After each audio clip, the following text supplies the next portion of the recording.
La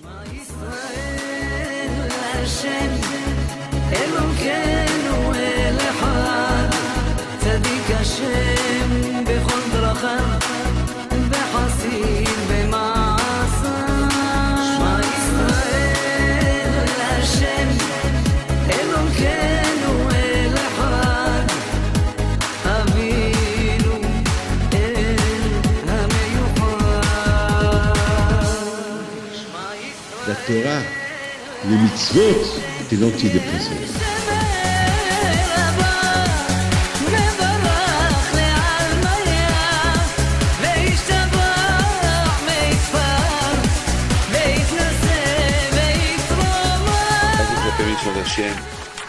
En vous souhaitant à vous tous une bonne fête de Pessah. Alors, tout d'abord, il y a une question que je me suis toujours posée comme question. Une fois, il y avait une époque, on ne se posait pas des questions sur Pessah. Tout ce qui se passe aujourd'hui, les enfants, on les prépare pour poser des questions. Et pourquoi on mange le hametz? On n'a pas le droit de manger le hametz à Pessah. Pourquoi on mange la galette? Je ne pas ordonner. Moi, je ne me rappelle pas, à mon âge, que je posais des questions. Alors, chez nous, c'était le papa qui posait des questions. Alors, aujourd'hui, c'est les enfants qui posent des questions. Et on voit que de génération en génération, ça devient plus, la Emouna devient plus compliquée. Et il y a plus de livres qui te rapportent encore plus de questions. C'est-à-dire que chez nous à la famille, vous allez voir tous les enfants, ils se préparent des questions qu'ils vont poser à la table. Bon, il y a des questions qui ont des réponses, il y a des questions où il n'y a pas de réponse, mais d'ailleurs, la fête de Pessah, elle commence par une question. Manishtana halayla hazeh. Quelle est la différence cette nuit de toutes les nuits? Déjà voilà, on commence par des questions. Regardez, le mot Haggadah, l'explication du mot Haggadah, ça veut dire. Il faut trop dire, il faut parler.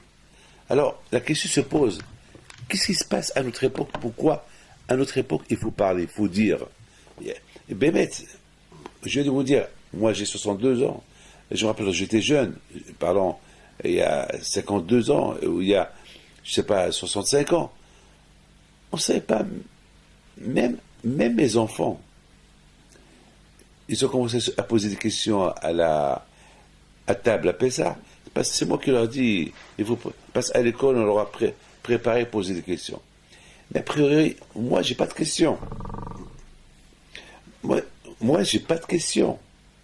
Moi, tout ce que... Vous savez, malheureusement, ce qui s'est passé à Toulouse, il y a 3 semaines, et ce qui s'est passé en Israël à Rehovot, une famille entière brûlée, un papa et ses 5 enfants, ils ont brûlé, devant les yeux de sa femme, la pauvre. Il y a quelques semaines, la pauvre. C'est grave tout ça. J'ai des questions, mais j'ai pas de questions. Je peux me poser des questions, pourquoi. Mais je ne vais pas arriver à avoir des réponses. Alors pourquoi se poser des questions? Même dans ma conscience, je n'ai pas de questions. Tout ce qui s'agit de Dieu, je n'ai pas de questions. Pourquoi? C'est pas que je suis un âne, je suis un ahmar qui ne se pose pas de questions. C'est parce que on a eu une éducation d'une manière un peu différente que celle qu'on donne aujourd'hui à nos enfants. C'est que j'ai reçu de mon père, l'éducation que mon père a reçue de son père, c'est une éducation sainte et pure. On dirait que tout ce qu'on faisait, c'est normal qu'il faut le faire. Le faire d'une manière à ne pas se poser des questions. Et d'ailleurs, c'est la raison pourquoi aussi le bon Dieu, il nous a donné des mitzvot qu'on comprend, des mitzvot qu'on ne comprend pas. Ah, pourquoi ces mitzvot qu'on ne comprend pas? Peut-être quelque part Hachem est venu nous éduquer de la même façon que vous comprenez ça, apprenez à ne pas comprendre ça sans se poser de questions. De la même façon que vous comprenez ces choses-là, et c'est la raison pourquoi vous ne posez pas de questions, alors de même, apprenez à faire ces choses-là que vous ne comprenez pas, mais c'est pas la peine de se poser des questions, ayez confiance en moi. Est-ce qu'un papa dit à son fils de faire quelque chose, il va le faire confiance. Il va le faire. C'est une confiance. Un papa, il ne va pas dire à son fils de faire quelque chose qui va lui faire bobo. C'est comme ça. On dirait que nos sages, ils ont compris que les temps qui vont venir, les gens, ils vont se poser des questions. Et c'est la raison pourquoi on dit de plus que tu racontes sur la sortie de l'Égypte, c'est bien pour pouvoir mieux faire comprendre aux enfants notre bagage, notre passé. Alors maintenant, on va se poser une question, nous aussi. Quelle est la raison pourquoi on va apprendre à nos enfants notre passé? Qu'est-ce que nos enfants ils sont fous si on est d'origine d'Égypte, si on est esclave? Vous savez, sur ça, j'ai vu dans la Rabbin Bahya qu'il explique comme ça. Il dit que la veille, à Pessah, on boit 4 verres de vin. Et c'est une obligation. Et même les femmes, ils doivent les boire. Tout le monde. Bon, il ne faut pas essayer de boire la mesure du vin, et un vin qui vous fait saouler, il ne faut pas le boire, pour pouvoir résister la nuit. Alors, celui qui aime le bon vin, alors qu'il sache que s'il ne peut pas résister les 4 verres, il ne faut pas qu'il boive les 4 verres, il faut qu'il le mélange avec du vin, jus de raisin, quelque chose comme ça. Alors, on boit les 4 verres de vin pour se rappeler des 4 langages que Hachem il a utilisés avant de nous libérer de l'Égypte. Vehotziti, Vehitzalti, Vegaalti, Velakahti. 4 langages. L'équivalent des 4 vers. Vehotziti, c'est-à-dire, et je vais vous faire sortir des mains d'Égyptiens.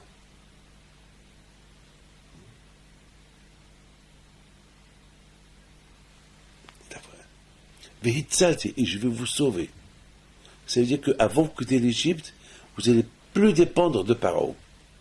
Et c'est vrai, pendant 1 an que Pharaon recevait les coups en Égypte, les Juifs déjà, ils n'étaient plus sous le joug de Pharaon et ses serviteurs. Ils étaient déjà libres. En plein Égypte, ils étaient libres. Et après, Vegaati. Vegaati, c'est la liberté totale, la Géoula, la libération.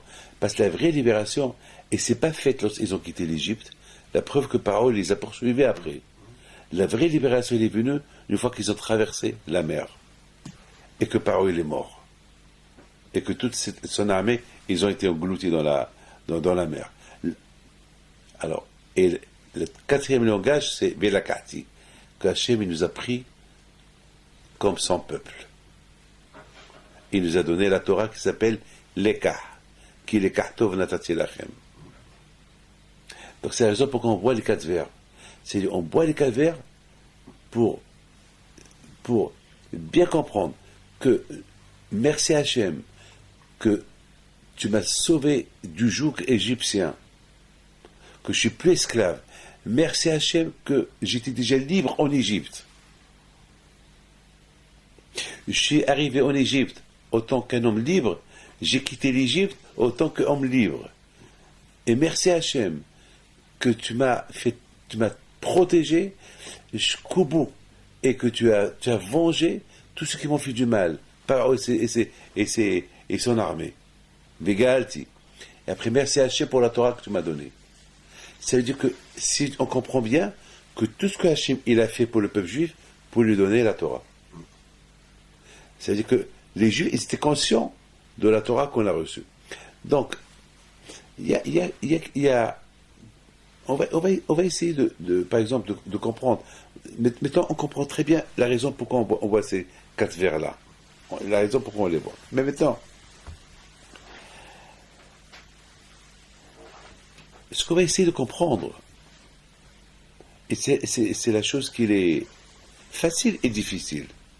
Quelle est la raison qu'aujourd'hui on est arrivé à se poser des questions? Trop de questions. Mais quand même, et je m'excuse de vous le dire, un homme normal, qui a la tête sur les épaules, il ne peut pas se poser des questions. Quelqu'un, je vous donne un exemple. Par exemple, quelqu'un qui a passé une grave maladie, très grave maladie, que les médecins lui ont dit c'est fini pour lui. Et ça y est, il a fait déjà son testament, et il voit en plus la Hevra Kadisha autour de son lit, et il les voit en train de lui faire Shema Israël. Peut-être il voit même l'ange de la mort. C'est fini. Il se sent épuisé, en train de mourir. Moi j'ai vu mon oncle. C'est son regard, il me lâche pas son regard. Ce regard de mardi, ce fameux mardi, 11 Shvat ou 12 Shvat, je ne peux pas l'oublier ce regard-là. Je vous donne parole d'honneur. Je ne peux pas l'oublier. Pendant qu'il regardait, il bougeait ses yeux, que ses yeux, son corps ne bouge plus, c'est fini. Et voilà, on a commencé à faire Shema Israël, et après, il a fait quelques respirations, et il est parti. Jamais je peux. Alors imaginez-vous quelqu'un qui passe cette étape, et soudainement, on voit le monsieur qui ouvre ses yeux et qui se lève. Est-ce qu'il va oublier ce jour-là? Chaque année, il va célébrer cette fête. Eh bien, c'est la raison pour qu'on fait Pessah. On fait le Pessah de cet esclavage où on est en Égypte, ces souffrances égyptiennes, et que grâce à Dieu, sauf qu'on a pensé que c'est fini pour nous. Et grâce à Dieu, on a été sauvés.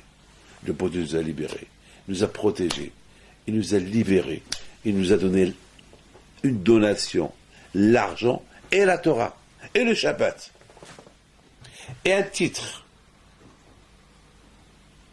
Un titre. Combien on est des Juifs dans le monde? Quelques millions. Et Baruch Hashem, on est quelques millions, et ça fait quelques milliers d'années qu'on résiste les temps, et on est là. Et grâce à qui? Qui nous a supportés, qui nous a soutenus, et grâce à quoi? Eh bien, grâce à ces questions qu'on pose la veille de Pessah. C'est ces questions-là qu'on n'a pas trouvé des réponses encore, parce que c'est des questions qui restent toujours questions. On essaie de trouver des réponses. Et les vraies réponses à ces questions, on va les trouver peut-être ce Mashiach va venir. Donc c'est ces questions-là qui nous... Voilà l'une des raisons pourquoi on pose... Ah, maintenant vous allez me dire, mais Rabbi David, vous avez dit tout à l'heure que lorsque vous étiez jeune, il n'y avait pas de questions. Il n'y avait pas de questions d'autre part, mais papa il posait des questions. Mais papa il posait des questions. Maintenant je vous pose la question. Qui est le plus important? Papa qui pose des questions ou les enfants qui posent des questions? Alors la réponse elle est à double tranchante. C'est bien que papa il pose des questions et qu'il va répondre toutes les questions que le fils il a, donc à tel point qu'il n'a plus de questions, ou bien laisse les fils poser des questions, laisse se vider. Et aujourd'hui on est dans une génération qu'il faut laisser les enfants se vider. Parce qu'aujourd'hui on vit dans une époque tellement dure, l'époque d'Internet, Facebook, la technologie, les téléphones, les portables, tout ce qui peut nuire et apporter le doute. Vous savez combien des gens, depuis qu'ils ont découvert la technologie, ils ont des doutes sur la religion. Alors aujourd'hui, c'est mieux de poser des questions. Parce qu'il y a trop de doutes aujourd'hui. Le monde, il est plein de doutes. Et vous savez une chose, malheureusement, même que nous, on n'a pas de doute, mais le doute, il réside. Le doute, il y est. Regardez, lorsque les Juifs, ils ont quitté l'Égypte, écoutez bien ça, avec tout ce qu'ils ont vu comme miracle, avec tout ce qu'ils ont vu, Amalek, il est venu. Et Amalek, il a porté le doute. Ça veut dire que on ne peut pas échapper au doute. Le seul moyen pour échapper au doute, c'est lorsqu'on fait les mitzvot et on étudie la Torah. Torah et mitzvot, c'est la seule chose qui peut aider la personne à échapper au doute. Après, autrement dit, c'est pas facile. Le doute, il est là. Malheureusement, depuis la destruction du temple, le doute, il continue. Parce que n'oubliez pas que même si on pleure le temple, mais il y a des gens qui disent, attends, mais ça fait longtemps, pourquoi le bon Dieu a détruit sa maison? Il y a des gens qui n'ont pas de réponse à ça. Parce que c'était une Shoah. Lorsque Nabucodonosor il a détruit le temple, il a fait une Shoah. Il a tué des millions de juifs. Il a fait exiler des millions de juifs. Donc il y a des gens qui sont partis en exil et ils ont, en perdant toute leur famille, ils disent, mais où est le bon Dieu? Donc le doute, il y est. Le doute, il peut venir par une cause d'un accident qui est arrivé, comme une femme qui me dit il y a quelque temps, mais pourquoi j'ai perdu ma fille dans un accident de voiture? Et où il est Rabbi Haïm plutôt que j'allume sa veilleuse? Et où il est ton papa, Rabbi Moshe Aaron plutôt que j'allume sa veilleuse? Et où il est Rabbi Shimon Bar Yochai que j'allume leur veilleuse? J'allume leur veilleuse et ils ont pris ma fille. Qu'est-ce que je peux lui répondre, cette femme? C'est la pauvre, c'est pas de sa faute, Mskina, la pauvre. Hier soir, elle a fait le mois de sa fille. Et ça fait les morts d'accident de voiture en laissant 2 enfants. C'est dur, c'est dur, c'est dur, c'est dur, c'est dur. Et le père de la fille, il a déjà perdu un garçon il y a une 12aine d'années. J'étais à son enterrement, c'est moi qui l'ai enterré.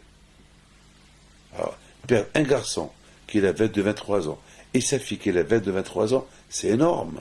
C'est énorme. Je me rappelle lorsqu'on a enterré son fils, M. Zerbib, il pleuvait. On n'arrivait pas à sortir pour l'enterrer. On était au cimetière, il pleuvait à torrent. Je me rappelle. Et d'ailleurs, son père me l'a rappelé. Il m'a dit, Rabbi, de vous rappeler. Et je me rappelle. À un moment donné, j'ai dit à Hachem, il faut qu'on l'enterre. On ne va pas rester comme ça. Et on a quitté. Dès qu'on est sorti, la pluie s'est arrêtée. La pluie s'est arrêtée. Mais ça fait un choc.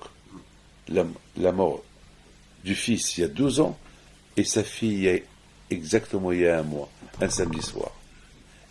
Et si je ne me trompe pas, elle était enceinte. Avec 2 enfants. Non, ça veut dire, elle avait 2 enfants, elle a laissé 2 enfants. Que le bon Dieu lui protège. Il y a. Bon, bien sûr, la maman Mskina, après j'ai parlé avec elle, je l'ai appelée au téléphone.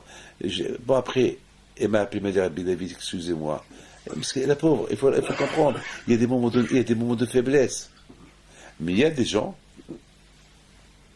qui deviennent athées. Pourquoi? Pourquoi le bon Dieu m'a fait ça? Pourquoi le bon Dieu m'a fait ça? Donc aujourd'hui, et surtout aujourd'hui, la plupart du temps, et je m'excuse de vous le dire, si on parle 60 ans en arrière, nos occupations c'était quoi? C'était où on était à l'école, ou à la maison, on se balade, on se promène dans les rues. Il n'y avait pas de cinéma, il n'y avait pas de télé, il n'y avait pas d'ordinateur, il n'y avait pas de jeu, il n'y avait rien du tout. Donc, quelque part, tout ce qu'on avait dans la tête, la synagogue, l'école, et manger, dormir, voilà. Mais aujourd'hui, on n'a même pas le temps de prier. Mais tu veux prier, les téléphones sonnent. Tu veux aller à la cour de Torah, les téléphones sonnent. Tu peux rien faire. Jusqu'à la dernière minute, on va travailler avant Shabbat. Shabbat, quel Shabbat? Il y a plus, on est fatigué, on est crevé. Je veux que je vous dise une chose. Ma fille, hier soir, j'arrive à la maison, alors moi j'ai passé hier une journée de Titanic hier, et je rentre à la maison, et ma fille, une de mes filles, mes 2 filles, ils étaient fatigués. Je dis, mais vous êtes en vacances, pourquoi vous êtes fatigués? Alors, leur maman, elle me dit, parce qu'aujourd'hui, ils ont beaucoup marché. Alors j'ai commencé à rigoler. Les vacances, parce qu'ils ont beaucoup marché, ils sont fatigués. C'est-à-dire que, le contraire, lorsqu'on marche, on n'est pas fatigué, on marche, on se promène. C'est parce qu'il y a la pollution. La pollution, elle fatigue. Aujourd'hui, il y a tout un tout. Même le fait de ne pas aller à l'école, ça fatigue. Parce qu'il y a les études, il y a la pollution, il y a la rue, il y a le bruit des voitures. C'est un tout. À Essaouira, il n'y avait pas de voiture. Je me rappelle, on dort, le matin, on pouvait dormir jusqu'à midi. Parce qu'on n'entendait pas un son de rien. Aujourd'hui, c'est les voitures qui passent, c'est les klaxons, c'est les ambulances, c'est les sirènes. Donc aujourd'hui, on n'a même pas. Aujourd'hui, on vit dans un environnement qui fatigue au niveau spirituel et religieux et physique. C'est la raison qu'on a besoin à Pessah de poser des questions. Ou de demander aux enfants, poser des questions. Parce que c'est des questions qu'ils n'ont pas eu le temps toute l'année d'y penser. Au moins fin dans l'année, ils vont y penser. Au moins. Au moins dans l'année, ils vont y penser. Vous savez, il y a le Gemara qui dit comme ça, écoutez bien, c'est beau ce que je vais vous dire. Et le Gemara, tout d'abord, il faut savoir une chose. Il y avait une époque où il y avait des prophètes, il y avait des grands rabbins, il y avait des Tanaïm, il y a des Emoraïm, des Rishonim. Chaque génération est le titre qu'on donne à nos leaders. Comme à l'époque des Tanaïm, c'est l'époque de Rabbi Shimon Bar Yochai. L'époque des Rishonim, c'est l'époque du Rambam. Ramban. L'époque des prophètes, c'est Shmuel, le prophète Shmuel, le prophète Yeshua. Les skinim, c'est les vieux. Les vieux, c'est Yeshua. Et c'est tous les juges, après Moshe Rabbeinu. Il y avait chaque génération et des étapes. Mais on voit que ça dégringole. On était de Moshe les skinim au prophète, au Anshekene Stagedola. C'est le début du deuxième temple. Il y avait plus de prophètes. Et après, c'est les Tanaïm, c'est Rabbi Meir Balanes. Après, ils vont perdre encore le titre, c'est les Emoraïm, c'est les rabbins qui sont cités dans la Mishnah, c'est les Tanaïm. Les rabbins qui sont cités dans la Gemara, c'est des Emoraïm. Après, Rabbanan Sporaï, c'est Hachamim qui vont expliquer les paroles des Emoraïm. Après, c'est les Gaonim. Après, c'est les Rishonim. Après, c'est les Aharonim, c'est le dernier. Alors, et nous, c'est quoi? Alors, mais vous comprenez ça? Alors, nous, c'est quoi alors? Des Khmer, des ânes. C'est pour vous dire, la dégringolade. Mais vous comprenez que il y avait des générations qui rentraient au CDR, il n'y a pas de question. Je vous dis, chez nous à la maison, il n'y avait pas de question. À l'époque de mon père, on s'assoit, il nous expliquait en arabe, on n'avait pas de questions. Je sais pas, c'était en nous, il y avait cette conviction que le bon Dieu nous a libérés de l'Égypte. Et on est là, on a reçu la Torah. Aujourd'hui, il faut expliquer aux jeunes, il faut qu'ils se posent des questions, il faut poser des questions, et pourquoi, il faut qu'on les réponde. Sinon, ils vont s'assimiler, ils vont oublier. Parce qu'aujourd'hui, il y a ce qu'on appelle la guerre de l'information. Parce qu'aujourd'hui, si toi tu n'éduques pas ton fils à être juif, lui apprendre ses origines, il peut changer à une autre religion. Et après, tu vas le perdre. Et après, il va te dire, papa, c'est ta faute, tu m'as rien expliqué. C'est trop tard. C'est trop tard. Après, c'est fini. C'est fini. C'est la folie. C'est la folie. Il faut savoir une chose. Comme il y a une Gemara qui dit, ce que je vais vous dire, ça s'est passé il y a à peu près 2500 ans. Il y a les Hachamim d'il y a 2500 ans, ils ont dit Im rishonim kemal achim, anachnu kibnei adam. Si les premiers, c'est-à-dire, ils parlent, les premiers juifs, ils sont tzadikim, ils sont comme des anges, alors si on se compare à eux, nous on n'est que des bnei adam, que des gens, que des hommes. Et si eux, ils étaient, et si les Rishonim, et si les premiers, ils étaient que des hommes, alors qu'est-ce qu'on est nous? Qu'est-ce qu'on est nous? On est des Hamorim, des ânes. Et même si on est des ânes, on n'est pas comme l'âne de Rabbi Pinhas ben Yair. Alors, vous avez compris ça? Alors, c'est quoi? C'est quoi? On n'est pas comme l'âne de Rabbi Pinhas ben Yair. C'est quoi? Alors, l'histoire de l'âne de Rabbi Pinhas ben Yair, c'est qu'une fois, ils ont volé son âne. Et lorsqu'ils l'ont volé, les voleurs, ils l'ont donné à manger, et l'âne ne voulait pas manger. Elle a fait la grève de la faim. Elle ne veut pas manger. Alors les voleurs, ils ne savaient pas quoi faire avec cette âne. Ils ont dit, peut-être elle est malade. Elle mange parce qu'elle est malade. Alors si elle est malade, elle va mourir. Elle va mourir chez nous. Qu'est-ce qu'on va faire après? On va être gêné. Après, on va se faire attraper. Parce que si elle meurt, il faut qu'on la jette. On va se faire attraper. Ils l'ont lâché. Et lorsqu'ils l'ont lâché, il est reparti chez Rabbi Pinhas ben Yair. Rabbi Pinhas ben Yair, c'était le beau-père de Rabbi Shimon bar Yochai, qui est enterré à Tzfat. Il est enterré dans le nouveau cimetière. Il est enterré en bas du cimetière de Tzfat, à côté du nouveau cimetière. Il y a comme une roundabout, comme un... non, comme un... comme une place, comment vous appelez ça? Une place. Ouais. Il est enterré au milieu, il y a un arbre, et c'est là-bas qu'on va le pèleriner. Alors, il arrive à la maison, un rond-point. Il arrive à la maison, il commence à crier. Waouh, waouh! Rabbi Pinhas ben Yair, il dit à sa femme, notre âne, le pauvre, il doit avoir faim. Il a pas mangé pendant 3-4 jours. Mais vite, j'y viens, qu'on le prépare à manger. Et vite, ils sont sortis, ils l'ont fait rentrer à l'intérieur, ils lui ont donné à manger. Ah, mais toi, qu'est-ce qui se pose, quoi, cet âne?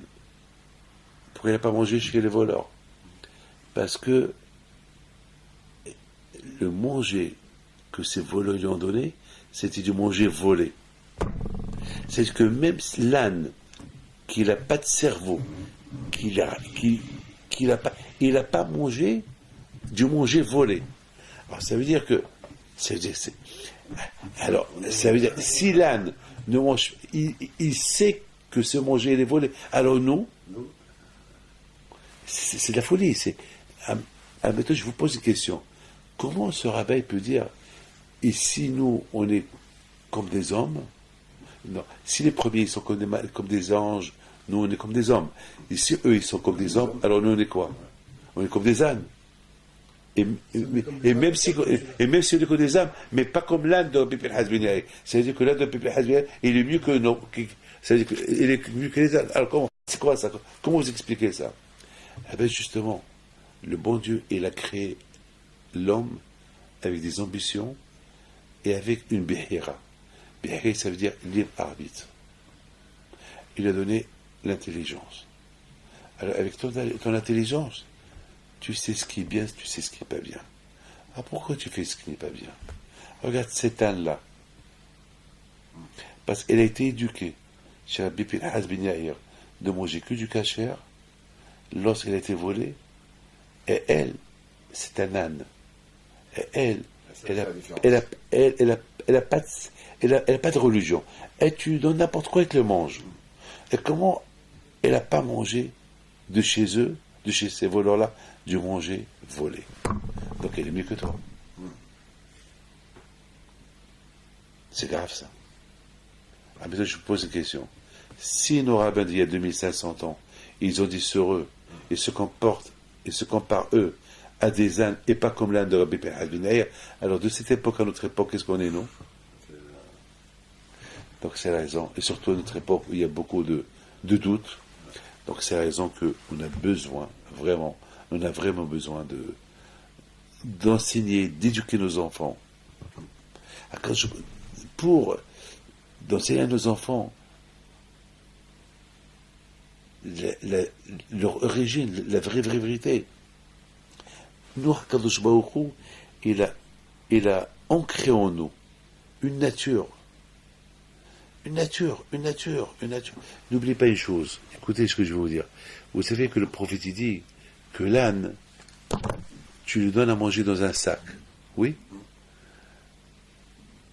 Lorsque son patron, il vit avec le sac, l'âne commence à crier. Mais il ne regarde pas le propriétaire. Qu'est-ce qu'il regarde? Le sac. Dans l'esprit de l'âne, le sac, c'est son propriétaire. C'est lui qui lui donne à manger. Pas ça, hamar. Il ne sait pas c'est moi qui l'ai acheté. Et c'est moi qui lui donne à manger. Et c'est moi qui accroche le sac sur sa bouche. Non, il croit que c'est le manger, son patron. Ça, c'est l'âne. Et l'âne de Rabbi Pinhas ben Yair, il savait qu'il avait un patron. Il savait que ce manger qu'on lui donne, c'est du manger volé, et c'est pas son patron. Ça veut dire que c'est grave, ça. Ça veut dire que nous, qu'on sait la vérité, on détourne la vérité, donc on est pire que cet âne-là. Donc cet âne, il est plus fort que nous. Parce que nous, il y a une nature chez nous, que Hachem nous a donné l'intelligence pour arriver à la vérité. Alors que l'âne, il n'a pas cette intelligence pour arriver à la vérité. Dans sa tête, dans son subconscient, est que ce sac où il y a du manger, c'est lui son patron. Et là, on voit que cet âne de Bibn Hazm Yair, il a dépassé ce raisonnement en pensant que non, son patron c'est Dieu. C'est grave ça. C'est grave.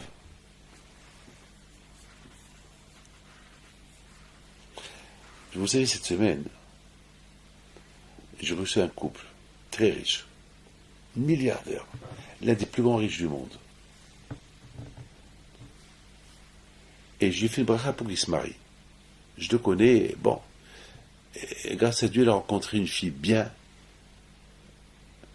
Bon, il vient me présenter.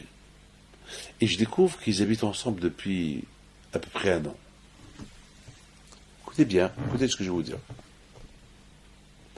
Je leur ai dit, ben, super, c'est bien. Alors, vous allez vous marier? Il me dit, non, on apprend à se connaître. Vous habitez ensemble 1 an. Et vous ne vous connaissez pas? Vous ne connaissez pas? Et avec toute la richesse qu'il a, il sait où investir son argent. Il comprend où les mettre, quand les enlever, et quand les remettre, et quoi acheter. Ça, il sait. Et cette femme avec qui il partage sa vie, il ne la connaît pas.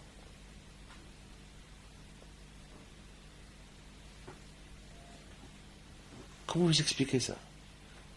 L'âne, il a compris que c'est son vrai maître. L'âne de Bibn Hazm Yair, il a compris que c'est qui son vrai maître. Et celui-là, il ne connaît pas encore sa femme. Il habite avec elle, il vit avec elle, il ne la connaît pas. Comment vous expliquez ça?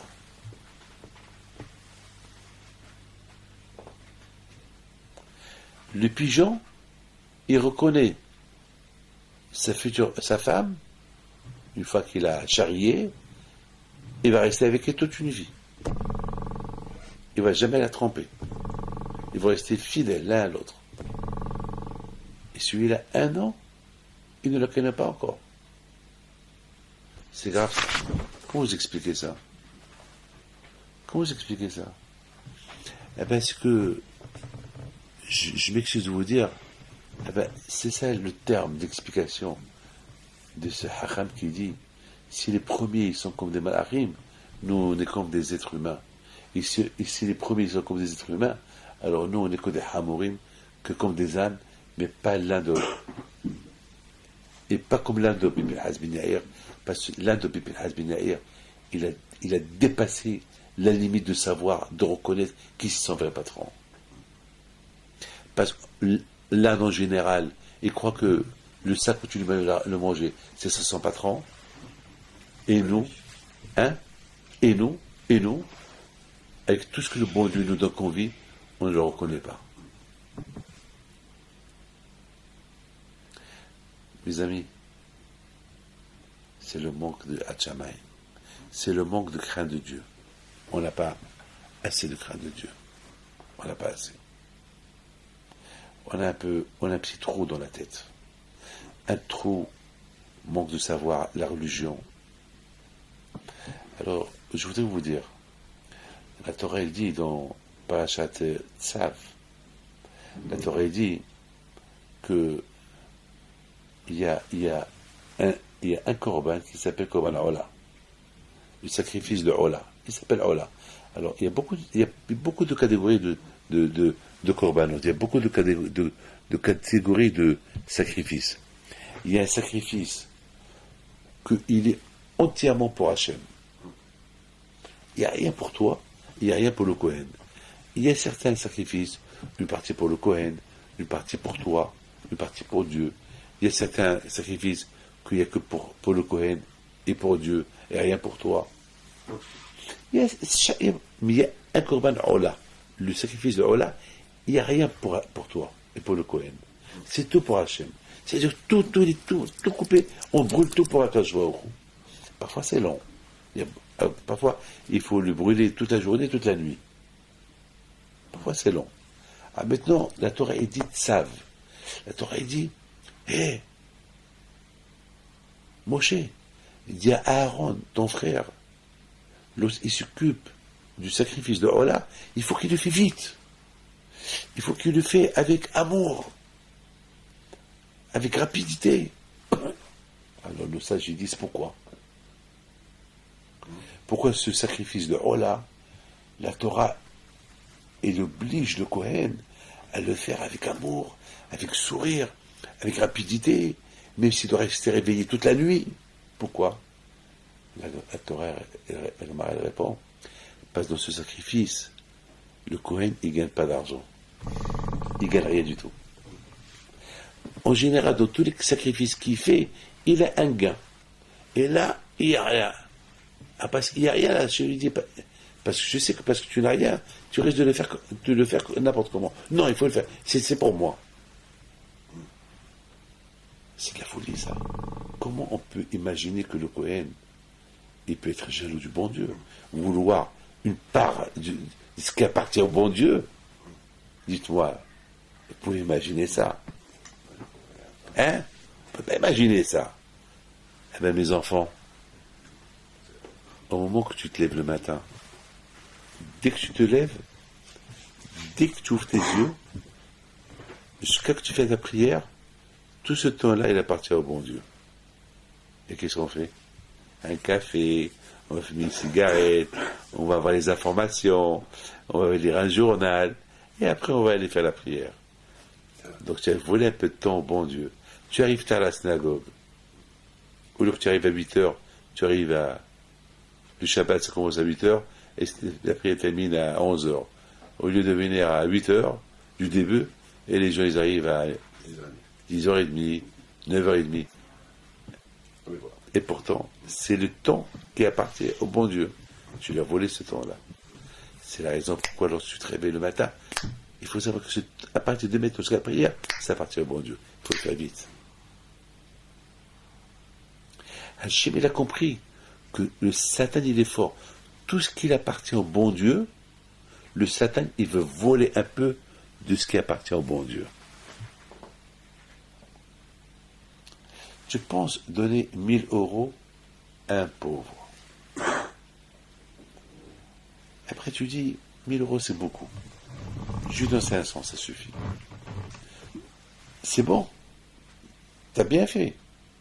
Mais sache que le bon Dieu, la première pensée que tu as eue, c'est ce que le bon Dieu il veut que tu donnes. La deuxième pensée que tu as eue, ça c'est la pensée du Satan. Tu as donné. Il y a pas, mais sache, Hachem, il veut rappeler le Kohen que, Kohen, chaque chose qui m'appartient, qui est pour moi, il faut la faire vite. Et tout de suite. Et sans perdre de temps. Parce que, il ne faut pas qu'il y ait un espace. Parce que s'il y a un espace, tu vas rentrer dans un regret et tu fais perdre le bénéfice de la chose.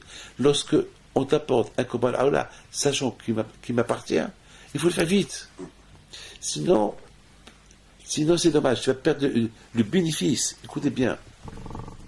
C'est la raison pourquoi celui qui apporte le sacrifice, celui qui décide d'apporter un sacrifice, il faut qu'il apporte tout de suite. Il ne faut pas qu'il attende. Et lorsque Kohen lui fait le sacrifice de Korban Ola, il faut qu'il le fait vite, pour ne pas qu'il rentre dans un regret. Ah oui, parce que rien est à moi. Malheureusement, tout le malheur du doute que nous pouvons avoir dans la vie, c'est parce qu'on fait les choses machinalement. On fait les choses sans savoir pourquoi on les fait. On ne comprend pas pourquoi on les fait. On les fait avec du fainéantisme. On ne les fait pas avec enthousiasme. Lorsqu'un homme, mes amis, il sent le manque et le besoin de tout ce qui est matériel, le Satan. Lorsqu'un homme il donne l'importance au matériel, le Satan il habite avec lui. Et aujourd'hui on vit dans un monde matérialiste. Donc on a besoin de... Et lorsqu'on vit dans un monde matérialiste, automatiquement on s'éloigne de la vérité, du spirituel. Donc on a besoin de se poser à Pessah des questions. On va éduquer nos enfants à poser des questions avec les réponses qu'on va leur donner, si Dieu veut. Ils vont se soulager, ils vont s'attacher, mais l'émouna va être ancrée en eux, ils vont transmettre cette émouna à leur enfant. C'est important ça. Malheureusement à Pessah, il y a beaucoup d'espace, il y a beaucoup de vide dans la tête. On a créé un grand vide pendant toute l'année. On s'est trop éloigné d'Hachem. Donc Pessah il arrive, on est tellement loin. Et Pessah il arrive, on dit hé les gars, le bon Dieu nous a sauvés de l'Égypte. Le bon Dieu nous a protégés. Il nous a donné la Torah. L'autre il écoute. Torah? Quelle Torah? Est-ce qu'on est content qu'il nous a donné la Torah? Voilà, Pessah, on boit le 4e verre pour la Torah qu'il nous a donnée. Est-ce qu'on sait c'est quoi cette Torah qu'il nous a donnée? Est-ce qu'on est du coup, est-ce qu'on est content qu'on a reçu la Torah? Ou bien cette Torah, c'est un fardeau pour nous? Alors pourquoi tu bois un verre qui représente la Torah qu'il t'a donnée? Tu trinques avec Hachem. Les haïm Hachem pour la Torah que tu m'as donnée.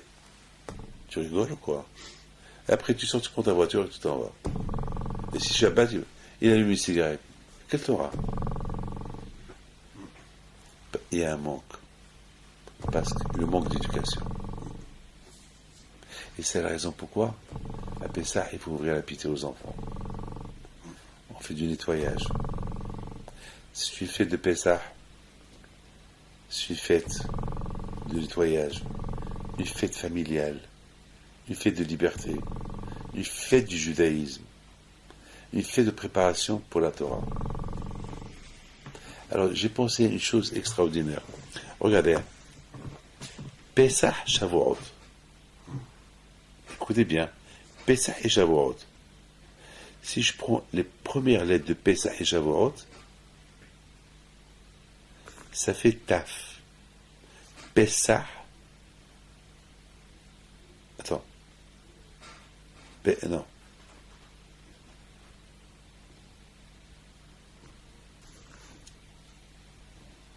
Alors, vous avez la tête sur vos épaules ou pas?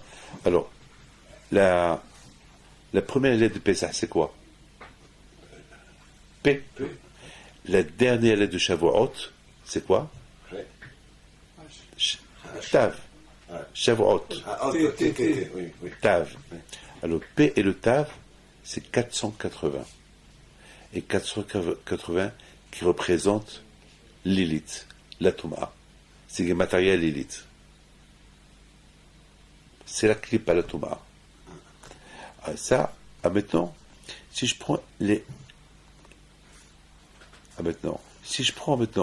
la première lettre, la dernière lettre,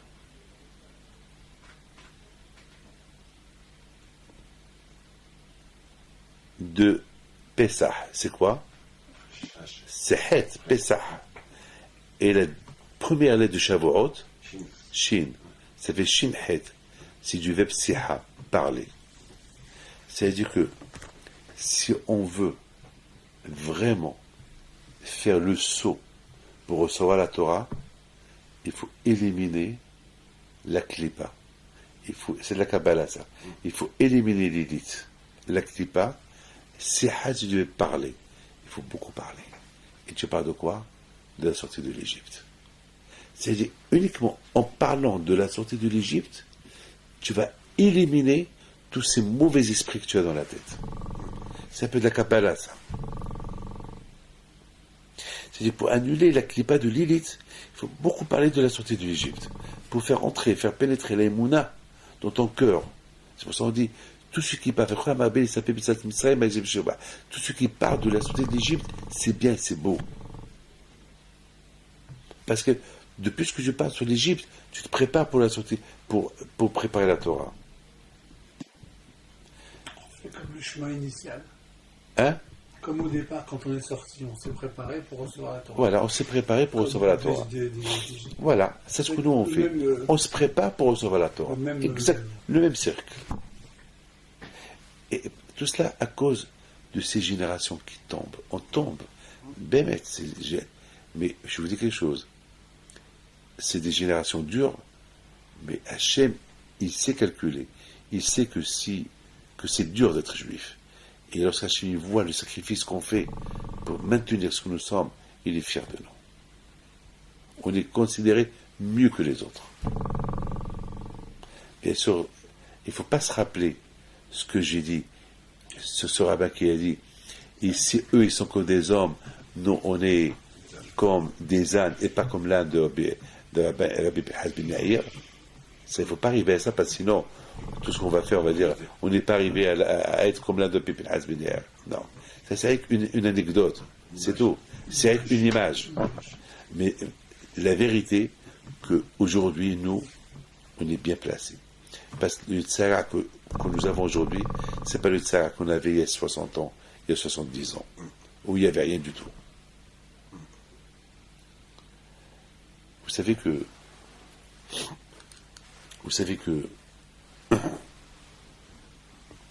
y a quelqu'un qui m'a posé une question, il me dit, Rabbi David, pourquoi on mange pas le pain à Pessah?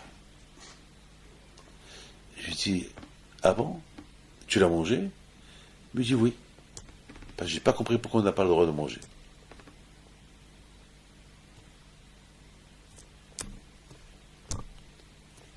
Je lui dis, tu as compris pourquoi le matin tu te réveilles?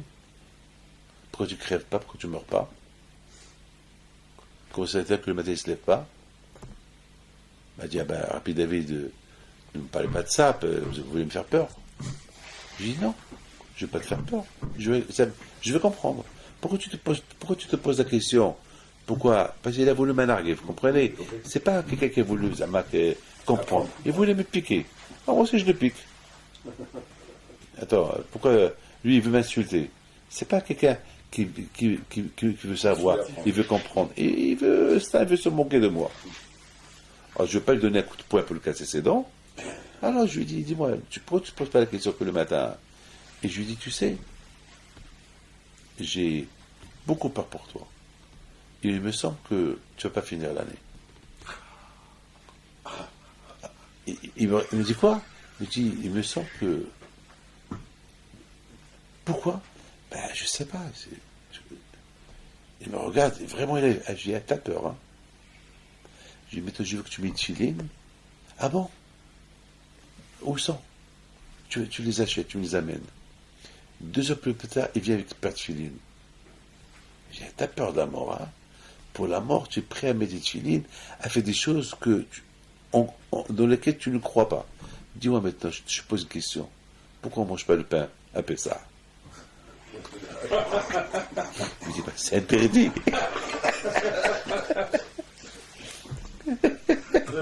Comme ça. Mais dit, c'est interdit. Je dis, pourquoi tu le manges?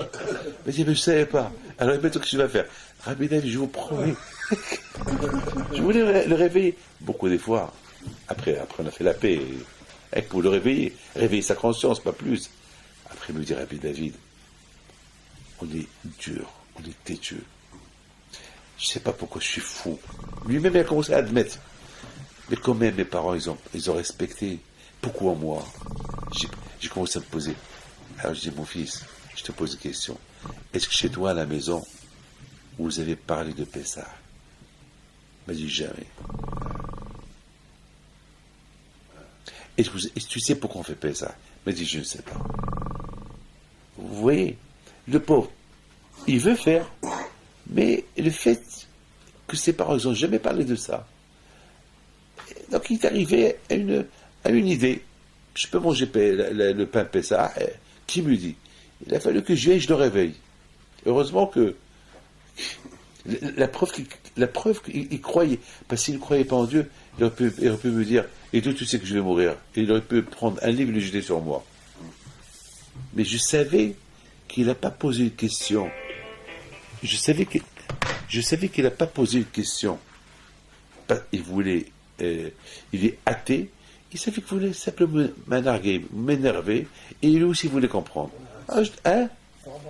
Voilà, alors, pour avoir une réaction.